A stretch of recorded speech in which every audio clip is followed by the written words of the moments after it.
Right now, while you're watching this, there are people who know exactly when systems fail. They've seen the documents. They watch the patterns. And they're not telling you. In 2019, when those Epstein files started surfacing, most people saw a scandal. Preppers saw something else entirely. We saw a blueprint for how elites prepare for collapse while telling you everything's fine. We saw infrastructure. We saw international backup systems. We saw the kind of multi-jurisdictional safety nets that don't just happen by accident. And here's what nobody's connecting. Those same patterns show up every single time before major system failure. The wealthy don't panic. They don't scramble.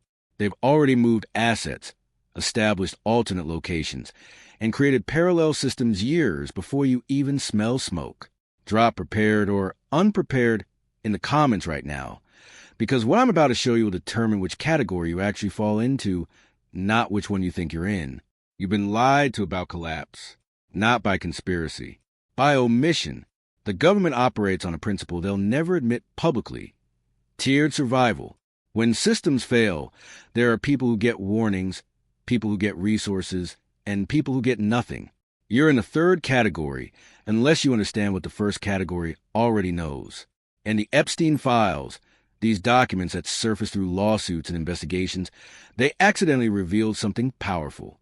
Not just about one person's alleged crimes, but about how connected networks operate when they believe they're above consequences.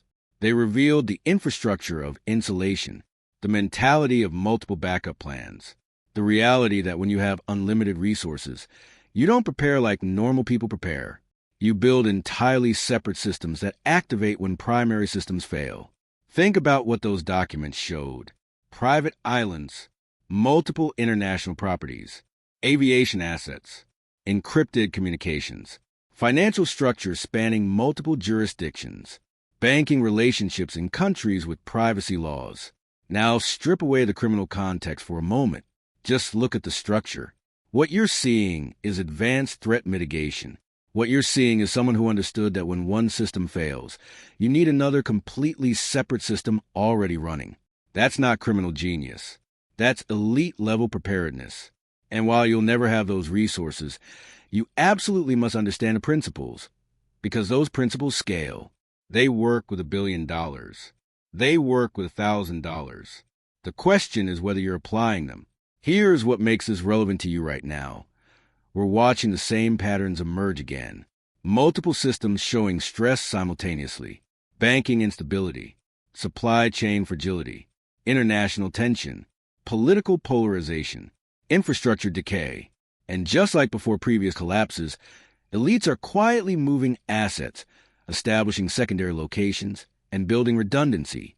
They're not panicking on CNBC. They're not posting fear on social media.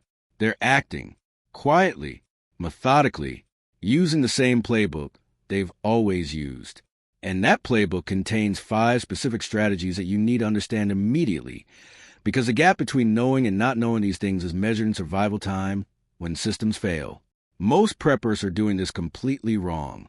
They're stacking food, buying guns, and thinking they're ready.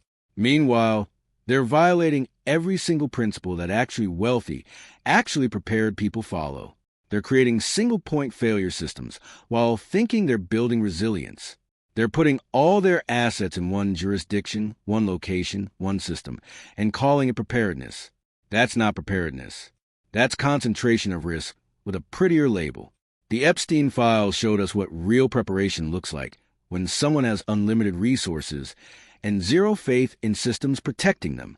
Now we're going to extract those principles and show you how to apply them with normal resources. Because the principles matter more than the budget. The thinking matters more than the spending. And right now, your thinking is probably wrong in ways that will absolutely get you killed when things fall apart. Pause here for a second. We're about to cover 5 principles that most people never learn until it's too late. Most preppers quit right here, right before the real information, because this next part requires you to admit you've been wrong. Comment, still here, if you're committed to finishing this, because item number 5 is worth more than everything else combined, but you'll miss the context if you skip ahead. The difference between surviving collapse and dying in collapse isn't guns or food.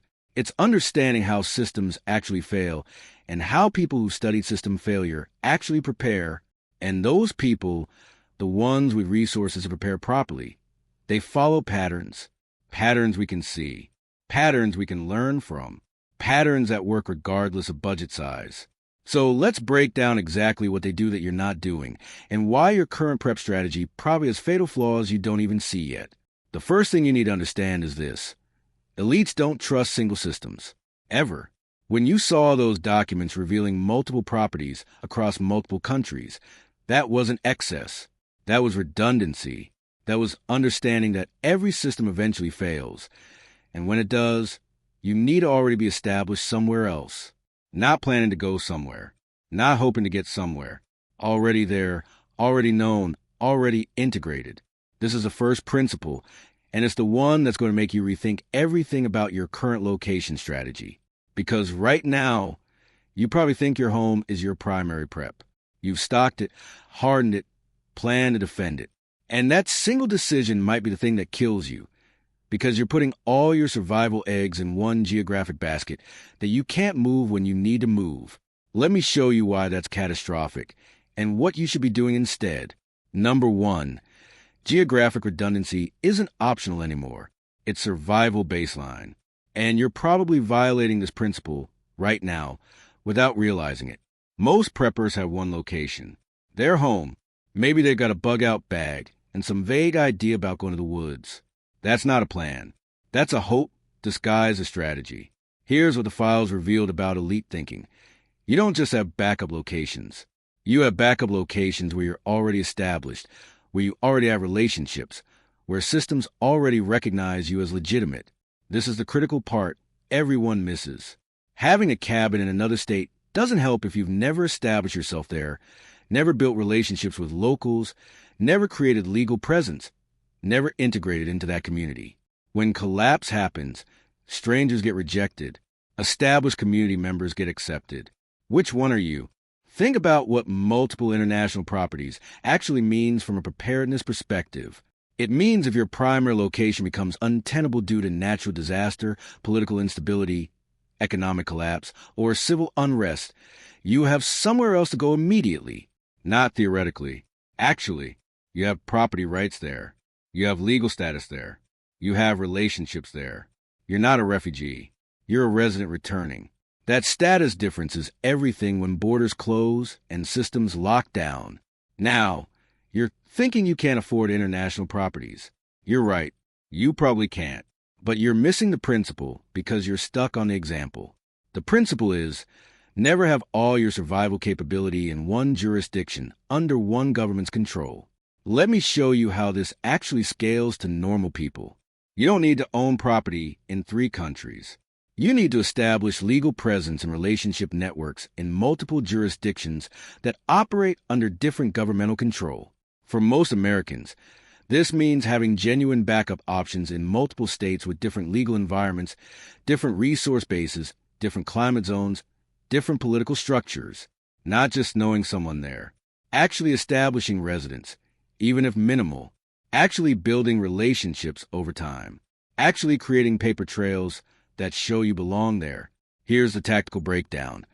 You identify 2 or 3 locations that offer different survival advantages, different water sources, different growing seasons, different political climates, different population densities.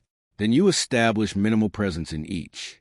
Maybe that's renting a storage unit and visiting quarterly. Maybe it's buying cheap land and paying property taxes annually. Maybe it's establishing residency for legal purposes while maintaining your primary home elsewhere. The point is creating options that already exist before you need them. But here's where everyone fails with this. They pick locations based on fantasy, not reality. They choose isolated Montana because it sounds tough and independent. They choose rural Texas because it sounds free. They choose coastal Oregon because it sounds progressive and safe. They're choosing identity, not strategy. Meanwhile, when you looked at those documented properties, you saw something different. You saw jurisdictional diversity. You saw different legal systems. You saw different resource bases. You saw different international relationships. That's strategic selection. Every location served a specific function. Every location offered something others didn't. Every location operated under different rules that might protect when other rules failed. That's the thinking you need to adopt right now, because your survival depends on options, and options depend on preparation before crisis. Here's the practical application for normal budgets. First location, your primary residence. Choose this based on day-to-day life optimization, but understand its vulnerabilities. Urban areas offer economic opportunity, but face supply chain and civil unrest risks. Rural areas offer resource independence, but face medical and economic isolation. Suburban areas split the difference and split the vulnerabilities. Know what your primary location can't survive. Second location, your backup residence in a different environment under different governmental control. If you're urban, this might be rural property in another state. If you're rural, this might be a small apartment in a secondary city 3 states away. The point is creating genuine optionality. Third location, your bug-out cash location that requires no legal presence but gives you resources if locations 1 and 2 both fail. This could be trusted family in another region. This could be a buried cache on public land you've memorized access to. This could be a storage unit under a trusted name in a third jurisdiction. Now here's the part that makes this actually work. You visit these locations regularly. You build relationships over time. You become known. You establish patterns. Because when crisis hits and you show up somewhere you've never been, locals will absolutely reject you. They'll see you as competition for scarce resources. They'll see you as threat. They'll see you as outsider trying to take what's theirs. But if you've been visiting the same rural area twice a year for 5 years, if you bought supplies from the same local store, if you attended the same community events, if you've helped neighbors when they needed it, you're not an outsider anymore. You're that person who lives elsewhere but comes back regularly. That status difference is survival versus death. When borders close and communities defend resources, most people quit this strategy before they start because they see the time investment and give up. They want instant preparedness. They want to buy their way to safety. That's not how this works. Real preparation takes years of consistent action. Just like those international properties didn't appear overnight, your backup locations won't either. But here's what makes this urgent. The time to establish these relationships is before crisis, and every indicator suggests we're closer to crisis than we've been in generations. Multiple economic analysts are warning about banking instability. Supply chain experts are identifying fragility points. Geopolitical strategists are mapping conflict escalation pathways. Infrastructure engineers are documenting decay rates. You don't need to believe any specific collapse scenario.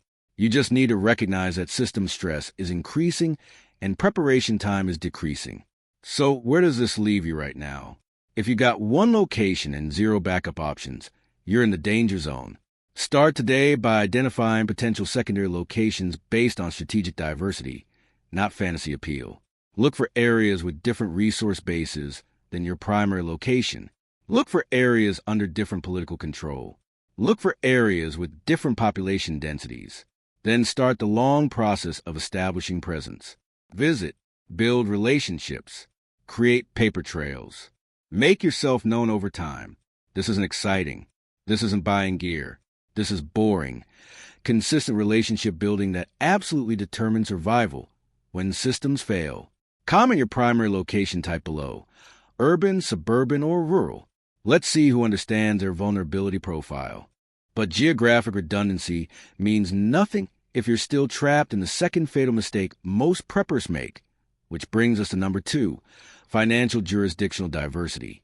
This is where the Epstein files really illuminated elite preparation strategy, and this is where most preppers are completely blind.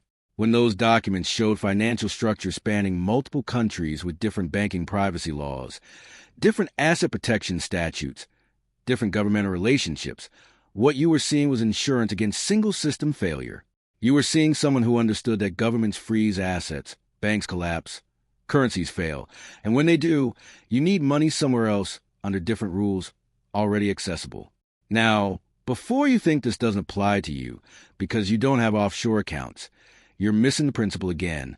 The principle is, Never keep all your financial assets under one government's control, in one currency, in one system. And you're probably violating this right now in ways that will devastate you when crisis hits. Here's what normal preppers do. They keep money in checking and savings at one bank. Maybe they've got a 401k through their employer. Maybe they got some silver coins in a safe. They think they've diversified. They haven't. They've got all their assets in one jurisdiction, under one government's rules and systems that all fail together when crisis hits. When banks close, your checking, savings, and 401k all become inaccessible simultaneously. When currency crashes, all your dollar-denominated assets lose value together. When government implements capital controls, all your regulated accounts freeze at once. You think you're diversified because you've got money in different accounts. You're not. You got all your eggs in one governmental basket with different labels on them. That's concentration of risk, not diversity. Let me show you what actual financial jurisdictional diversity looks like at normal income levels. First principle, multi-currency exposure. You don't need offshore accounts. You need assets that aren't denominated entirely in dollars.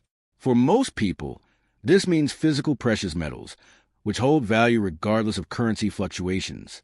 But here's where everyone does this wrong.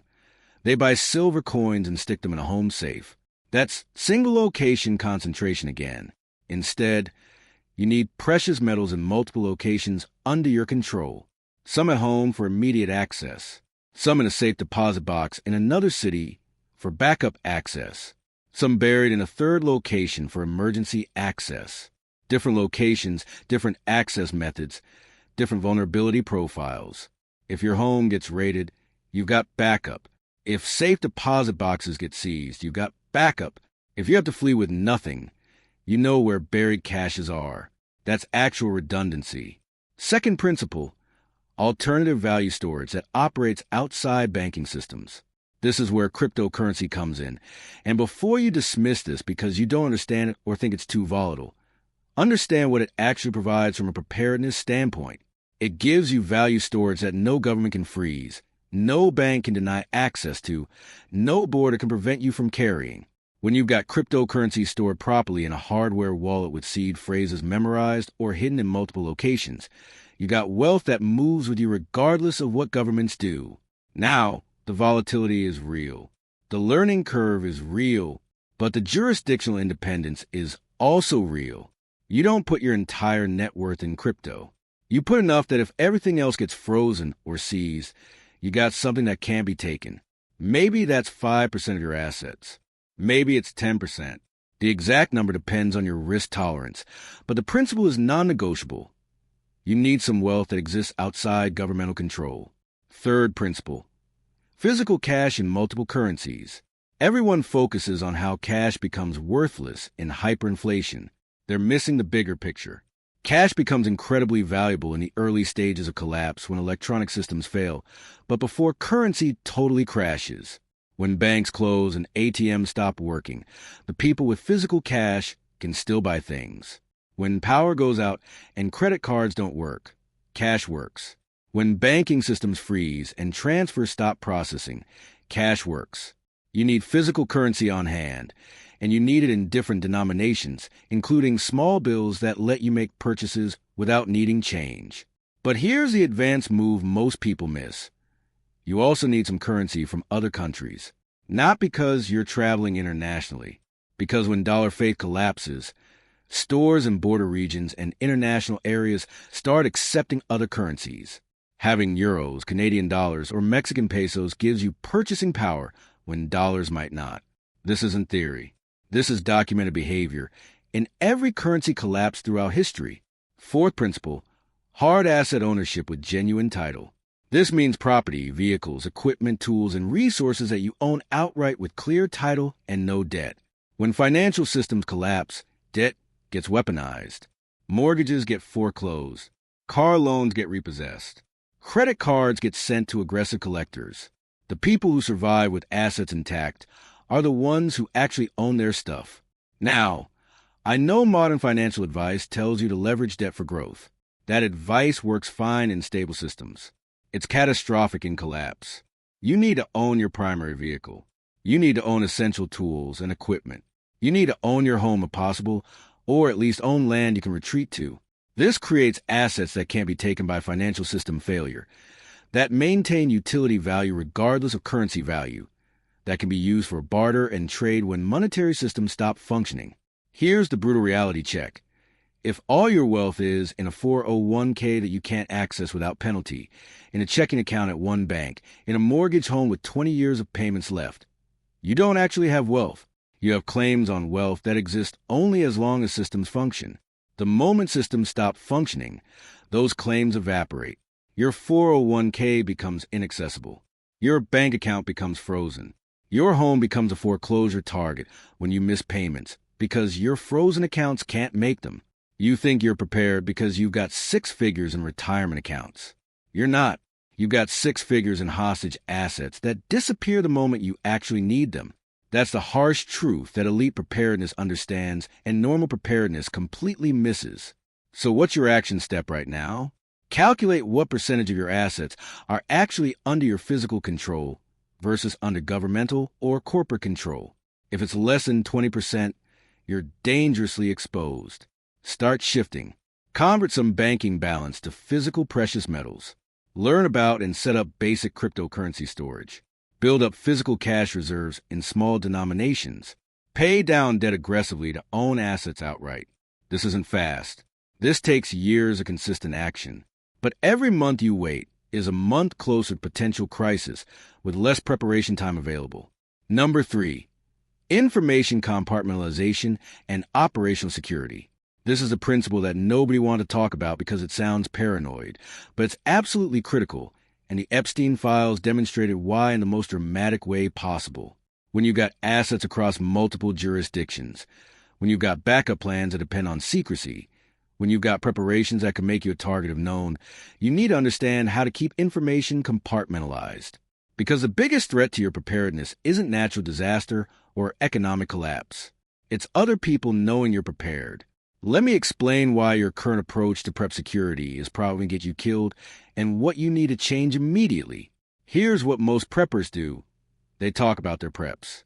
They show off their gear on social media. They discuss their strategies with friends. They join local prep groups and share detailed information about their supplies, locations, and plans. They think they're building community. They're actually building a target list. When collapse happens and resources become scarce, every single person who knows you've got supplies becomes a potential threat. Not because they're bad people, because they're desperate people, because their children are hungry, and they remember you bragging about having a year of food stored, because their family needs medical supplies, and they remember you showing off your medical kit, because desperation overrides friendship, and when survival is on the line, people will do things they'd never consider in normal times. Your current OPSEC is probably terrible, and it's probably going to cost you everything you prepared when the people you told show up demanding to share. Think about what compartmentalization actually means. It means nobody knows your full preparation picture. It means different people know different pieces, but no single person outside your immediate family knows everything. It means you never show off complete preps. It means you never discuss specific locations. It means you never reveal the full scope of your resources. This sounds extreme until you study what happens in actual collapse scenarios. In Venezuela's economic collapse, prepared families who publicly discuss their supplies became robbery targets. In Argentina's crisis, people who'd mention having dollars at home invasions. In every single crisis throughout modern history, the people who survived best were the ones nobody knew were prepared. The people who talked about preparedness became targets. That pattern is ironclad. That pattern will repeat. And your social media posts about your prep journey are creating a permanent record of exactly what you have and where you keep it. Here's the tactical breakdown for operational security. First, stop posting about preps on social media entirely. Delete previous posts if possible. Your digital footprint is permanent, searchable, and will absolutely be used against you when resources become scarce. Second, if you discuss preparedness in person, always downplay your actual capability. You're thinking about starting, not fully stocked for 2 years. You're interested in learning, not already trained and equipped. You present as a beginner who's concerned but not prepared. This seems dishonest. It's survival. Third, compartmentalize information even with trusted friends. They know you garden, but they don't know about your seed vault. They know you hunt, but they don't know about your ammunition reserves. They know you're interested in preparedness, but they have no idea about your backup locations or cash supplies. This isn't lying. This is information management that protects your family. Fourth, create cover stories for preparedness activities. When you're building up food storage, you tell people you found an amazing sale and got excited about saving money. When you're learning survival skills, you frame it as hobby interest. When you're establishing backup locations, you call it investment property or family vacation spots. You're not hiding criminal activity. You're avoiding becoming a known resource when resources become scarce. Fifth, use cash for prep purchases whenever possible to avoid creating digital records of what you're buying. Credit card statements create permanent documentation of your preparations that could be accessed during crisis. Cash leaves no trail. 6. Distribute supplies across multiple locations, so no single point of compromise reveals your full preparation scope. Some supplies at home, some at backup locations, some in hidden caches. If one location gets raided or discovered, you've still got resources elsewhere that nobody knows about. Now here's where people resist this advice. It feels wrong. It feels like you're being paranoid or antisocial. You want to build community. You want to share information. You want to help others prepare. Those are good instincts in normal times. They're fatal instincts in collapse. I'm not saying don't help people. I'm saying don't make yourself a known target by broadcasting your capabilities. You can share general preparedness advice without revealing your specific preparations. You can encourage others to prep without showing them your preps. You can build relationships without disclosing vulnerabilities. The people who survive collapse aren't lone wolves, but they're also not the people who everyone knows are stocked up and ready. They're the people who quietly prepared, who helped others learn without revealing their own situation, who built trusted relationships over years without broadcasting capabilities. Think about the scenario. Crisis hits tomorrow. Banking system freezes. Supply chain stop. Stores empty within hours. Social order starts breaking down. Who shows up at your door? Everyone you've ever told about your preparations. Every person who's seen your social media posts about your supplies. Every friend who knows you're into prepping. Every neighbor who's seen you carrying in bulk food purchases. They're not showing up to help. They're showing up because they're desperate and they remember you being prepared. Now you're in an impossible situation. Turn them away and you create enemies who know what you have. Let them in and your supplies get depleted feeding people who didn't prepare. Share some but not all and you just delay the same problem. The only winning move is not being known as prepared in the first place. That's why operational security isn't optional. It's baseline survival strategy. Here's your immediate action. Audit your digital presence right now. Search your name plus prepper or preparedness or survival. See what comes up. Delete what you can. Lock down privacy settings on what you can't delete. Stop posting prep content entirely going forward. Then audit your personal network. Who knows about your preps? What specifically do they know? How can you start downplaying that information over time? This feels like closing the barn door after horses escaped. It is. But some horses still inside are better than no horses. Start compartmentalizing now. Start building OPSEC habits now. Because every person who knows you're prepared is a potential threat when systems fail. Number 4, skill diversification over gear accumulation. This is where the Epstein files teach preppers something unexpected. And this is where most preparedness communities have it completely backwards. When you looked at those documented resources, yes, you saw properties and assets and financial structures, but you also saw something else. You saw someone who built relationships with people who had skills. Pilots, lawyers, financial advisors, security personnel, medical professionals. This wasn't about friendship. This was about access to capabilities. This was understanding that when systems fail, skills matter more than stuff. And this is where every prepper who spent $5,000 on gear, but 0 hours on training, has failed catastrophically. Your pile of equipment means nothing if you don't have the skills to use it, maintain it, repair it, and adapt it. Let me show you why your current gear focus approach is leaving you fatally unprepared. Walk into any prepper storage area and you'll see the same thing.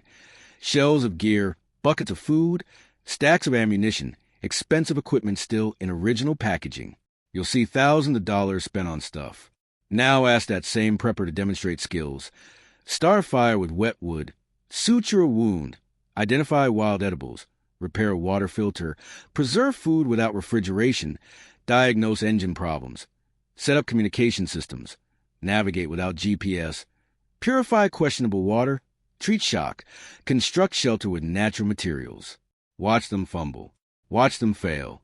Watch them reach for their phone to Google instructions they won't have access to when internet's down. That's the gap. That's the fatal vulnerability. They bought their way to a feeling of preparedness without building the actual capabilities that determine survival. And when crisis hits, that gear becomes useless weight carried by someone who doesn't know how to deploy it effectively. Here's the principle. Every dollar spent on gear should be matched by time spent on skills. If you bought a water filtration system for $100, you should spend equivalent time learning about water sources, waterborne pathogens, alternative purification methods, and system maintenance. If you bought a comprehensive medical kit for $300, you should spend equivalent time in first aid courses, trauma training, medication education, and practical wound care. The gear is tools. Skills are what make tools useful. And right now, most preppers have incredible tools with zero skill in using them. That's not preparedness. That's expensive false confidence that gets you killed when you actually need those capabilities. Here's what elite-level preparation actually looks like from a skills perspective.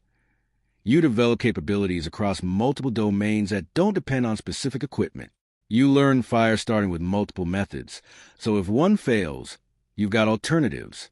You learn food preservation with multiple techniques, so you can adapt to available resources.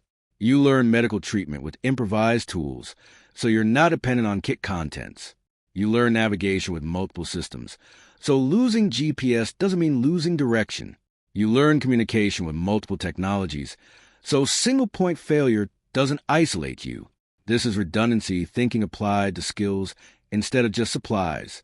And this is where actual preparedness lives, because supplies run out, but skills compound. Every skill you build makes every other skill more effective. Every capability you develop creates options other people don't have. But here's the hard truth about skill development. It takes time. It's not exciting. It requires consistent practice, and you can't buy your way to competence. You can take a weekend course and learn basics. You can't take a weekend course and develop proficiency. Proficiency requires months and years of regular practice. It requires failing safely while you still can fail safely. It requires building muscle memory and intuition that only comes from repetition. And most people quit because this isn't fun like buying gear is fun. Getting new equipment gives you an immediate dopamine hit. Practicing skills is boring repetition that shows you how incompetent you currently are. That discomfort is exactly why most preppers stay gear-heavy and skill-poor. They'd rather feel prepared by buying something than face how unprepared they actually are by testing their capabilities. So what skills actually matter? Start with fire. Not just starting fire with a lighter, but starting fire in wet conditions, with improvised materials, with multiple methods, and maintaining fire for cooking and warmth and water purification. That's baseline. Then water. Identifying sources, testing quality, purifying with multiple methods, storing safely, calculating needs. Then food, preservation without refrigeration, cooking without electricity, identifying safe wild foods, rationing effectively, maintaining nutrition. Then medical, trauma care, wound management, medication knowledge, improvised tools, triage decisions. Then navigation, map reading, compass use, celestial navigation, terrain association, route planning. Then communication, radio operation, signal methods, operational security, information verification. Then mechanical, basic repair, improvisation, tool use, problem solving with limited resources. Notice what's not on that list. Shooting. I'm not saying firearms skills don't matter. I'm saying everyone focuses on shooting because it's exciting and fun, while neglecting the boring skills that actually keep you alive day to day in collapse scenarios. You're more likely to die from contaminated water, infected wounds, or exposure than from gunfights. But preppers spend hundreds of hours at ranges and 0 hours practicing water purification or wound care. That's entertainment disguised as preparation. Real preparation is boring. Real preparation is practicing skills you hope you never need until they become automatic. Real preparation is building capabilities that don't depend on equipment you might lose or supplies that might run out. Here's your action step. For every $100 you spend on gear from this point forward, invest 10 hours in skills training for using that gear and 5 hours in learning how to accomplish the same goal without that gear. That ratio forces you to build actual capability instead of just accumulating stuff. And here's the harder action step. Audit your current skills honestly. What can you actually do right now without internet, without electricity, without supply chains, without outside help? If that list is short, stop buying gear and start building skills. Take courses. Practice regularly. Fail safely while failure is still safe. Build capabilities that can't be taken away, that don't run out, that compound over time. Because when crisis hits, the people who survive aren't the ones with the most gear. They're the ones with the most capabilities. Which brings us to the final principle, the one that ties everything together, the one that most people never understand until it's too late, and the one that determines whether you survive with your humanity intact or become the threat you were preparing against. Comment, still here, if you've made it this far, because this last principle is the difference between survival and extinction, between maintaining civilization and descending into chaos. Number 5 is about ethical frameworks during collapse. Here's what the Epstein files revealed that nobody's talking about. When someone operates above the law long enough, when someone exists in systems where normal rules don't apply, when someone builds infrastructure specifically to avoid consequences, they develop a mentality that says rules are for other people, a mentality that says I'm different, I'm special, normal constraints don't bind me, a mentality that ultimately leads to viewing other humans as resources to be exploited rather than people to be respected. That mentality is visible in those documents. That mentality is visible in the structures built to enable it. And here's what preppers need to understand. Collapse creates conditions where that exact mentality becomes easy to adopt, where normal rules stop applying, where you have resources others don't, where desperate people become potential threats or potential assets depending on how you choose to view them. The question isn't whether you'll face ethical decisions during collapse. The question is whether you built an ethical framework strong enough to guide those decisions when every incentive is pushing you toward viewing other humans as threats to be eliminated or resources to be exploited. Let me be brutally clear about what I'm saying. The biggest danger in collapse isn't starvation or violence or disease. It's becoming the monster. It's crossing lines you swore you'd never cross because circumstances seem to justify it. It's making decisions that preserve your physical survival while destroying your humanity. And those decisions start small. They start reasonable. They start with justifications that sound logical in the moment. You turn away a hungry family because you need your supplies for your own family. That's reasonable. Then you threaten someone who gets too close to your property because you can't risk them discovering your preparations. That's defensive. Then you take supplies from someone weaker because you need them more and they can't stop you. That's practical. Then you eliminate threats preemptively because waiting until they act might be too late. That's tactical. And suddenly you're the raider. You're the warlord. You're the person who looked at other humans and saw obstacles or resources instead of people. You survived physically and died morally. And the worst part is you won't even recognize it happening because each step will feel justified by circumstances.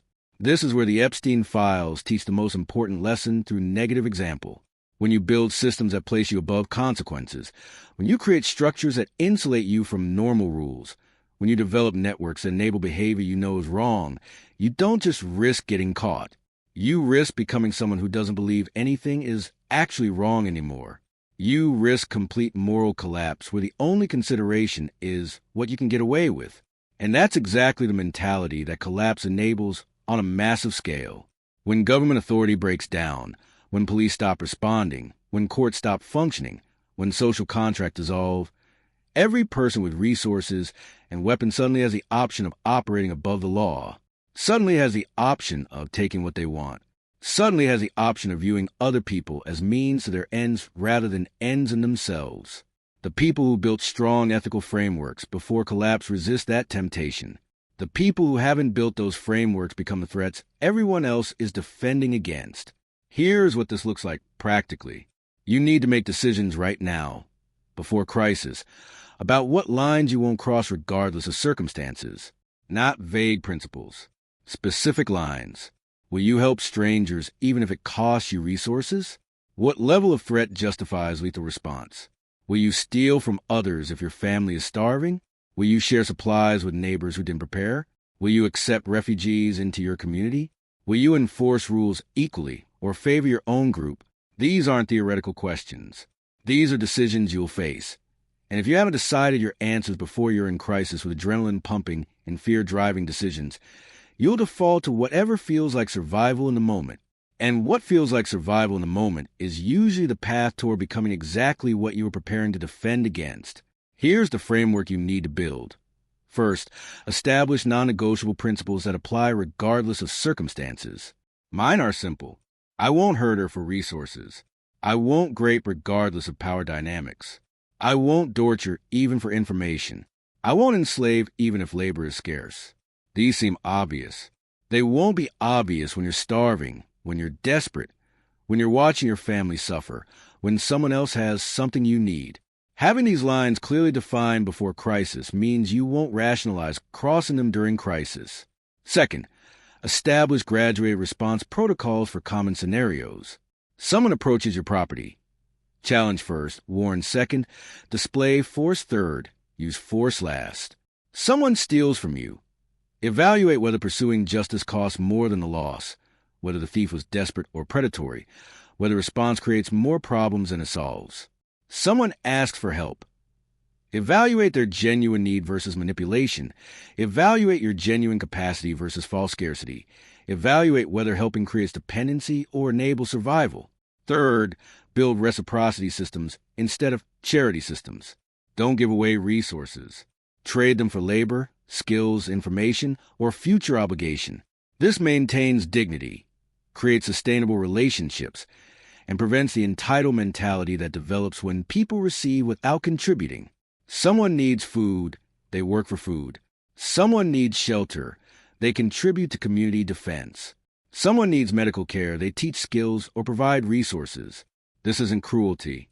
This is maintaining the social contract that keeps communities functioning instead of degenerating into warlord dynamics where some people produce and others just take. Fourth, create community accountability structures before crisis.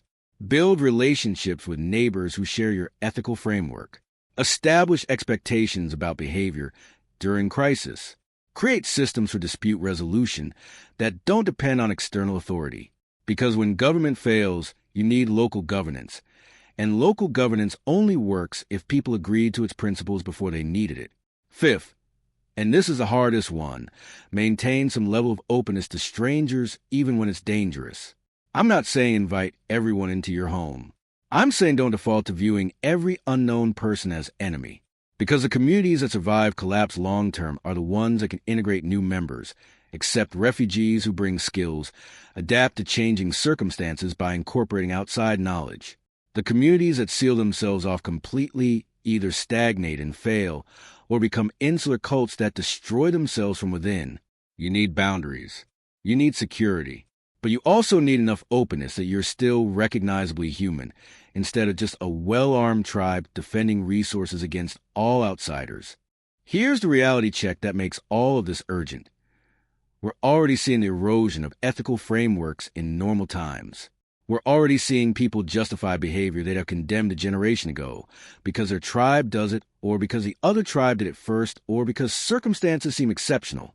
We're already seeing the dehumanization of political opponents, of economic classes, of different demographics. We're already practicing the mentality that leads to atrocity during collapse.